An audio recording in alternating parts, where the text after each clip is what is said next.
रामकृष्ण हरी. श्री तुकाराम महाराज गाथा भाष्य अभंग 353.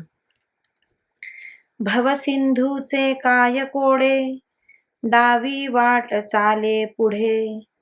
तारू भला पांडुरंग, पाय भिजो नेदी अंग. मागे उतरिले बहुत, पैलतीरी साधू संत.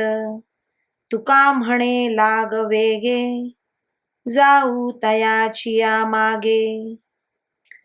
अरे, तुला भवसिंधूतून तारून जाण्याचे एवढे संकट का वाटते? तू भक्तीच्या मार्गाला लाग, म्हणजे तो पांडुरंगच आपोआप तुला वाट दाखवील आणि येणारे प्रतिबंध दूर सारीत सारीत तुझ्या पुढे पांडुरंग चालत राहील. पांडुरंग हा उत्कृष्ट नावाडी आहे. तो या भवसिंधूत तुझे अंगच काय, पण पाय सुद्धा भिजू देणार नाही. त्या पांडुरंगाने मागे पुष्कळ साधू संतांना भवसिंधूच्या पैलतीरावर नेऊन सोडले आहे. तुकाराम महाराज म्हणतात, आता लगबगीने त्या पांडुरंगाच्या मागे जाऊ. रामकृष्ण हरी. श्री कृष्णार्पणमस्तु.